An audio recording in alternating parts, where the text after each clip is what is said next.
Good morning. If you've just joined us, this is Newsfeed AM. Now, a joint webinar hosted by the University of the Free State's Department of Political Sciences and Governance and the Institute of Race Relations unpacked the impact that fake news and misinformation has on the news and public trust in state institutions, as well as its impact on democratic functioning. Under the topic Misdirecting Democracy, Fake News and Its Consequences for Contemporary Politics, several participating academics argued that while new media has strongly added to the easy dissemination of fake news, it is, however, a long-standing issue that has been a cause for concern for many more years. Now, for more on this, we speak to Project Manager at the Institute of Race Relations, Mr. Terence Corrigan. Mr. Terence, thank you so much for joining us this morning. Now, like I've said, fake news seems to have prevalence in a time where there's easy access of news, especially on our online platforms. But the spread of fake news is not a new phenomenon. No, and thank you very much for having me. You can go back, not to the 1980s or the 1960s or the Second World War. You could probably go back to the Sumerian city-states thousands of years ago to find examples of this.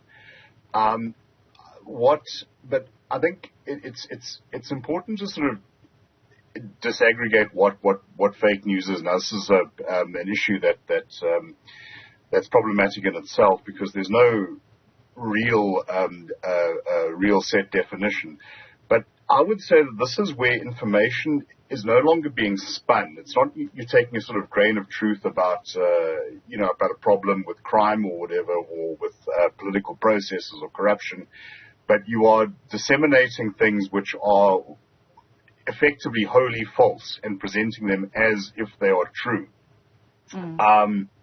Now, it goes through a continuum. Some of what you may be very familiar with in this respect is fundamentally a species of entertainment. It's those WhatsApp notifications you get about the girl who killed her roommate because of Candy Crush notifications, or photographs of the Loch Ness monster that turned out to be Patty on top of a toy submarine. All the way through to the stigmatization of social groups, which sort of manifest themselves in calls for direct action, for genocide. We saw this, for instance, in Myanmar or Burma, as you may wish.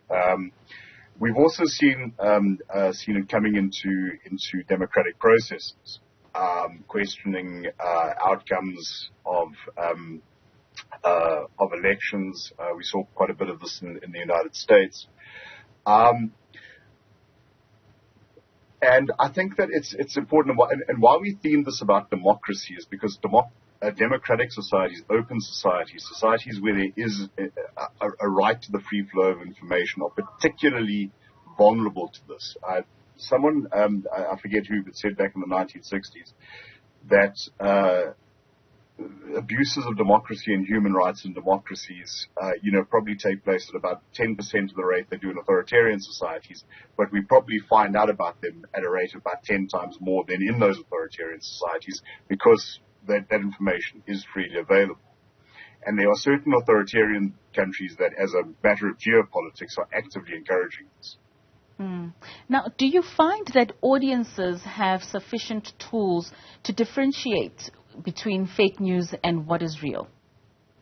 Well, that's one of the big issues. There is a phenomenon in psychology called motivated reasoning. In other words, if something sounds right to you, if something accords with your values and your moral or political positions, and you see information that seems to confirm it, you are intuitively likely to give that credence.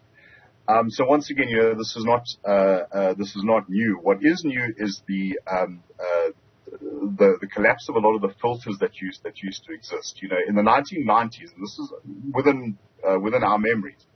If you wanted to make a public statement, you wrote a letter to the editor. Now they had to go through the editor.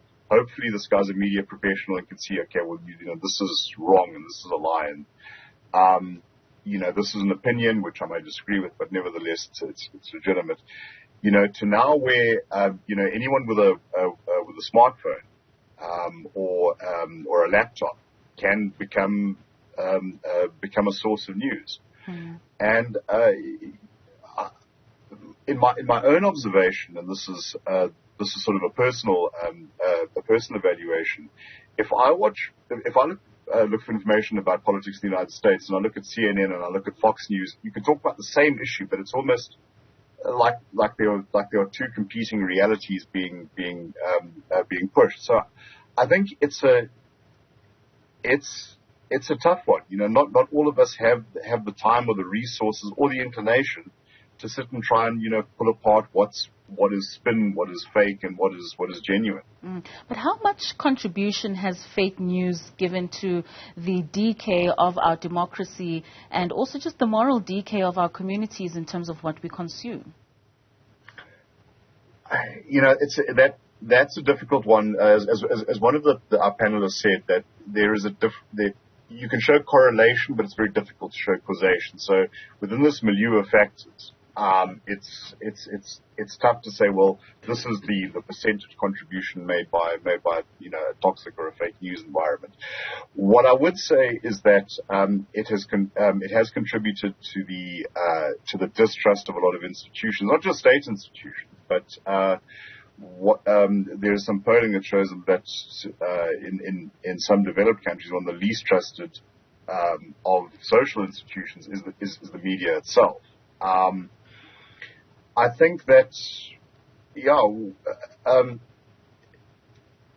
it's made a lot of things sort of sayable, and I think that that also the tools used, things like Twitter, social media, and whatever. Now these are new in our experience.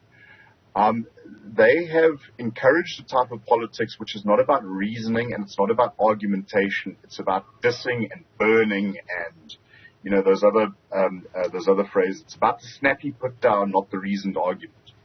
And there's an American academic who's written extensively about this, Jonathan Haidt, and he says that this is making us unworthy of being citizens.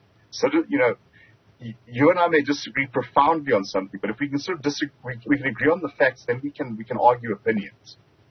And we can maybe say, well, I may disagree with you, but I accept your bona fides that you are not malevolent. Now, social media, I think, has twisted this. Now, you put fake information on top of that, and not only do we see each other as coming from competing backgrounds, but as sort of enemies rather than as fellow citizens, facing common challenges.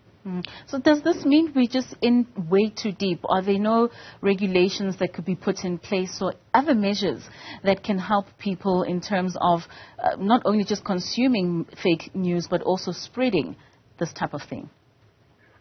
Look, once again, that's a tough one.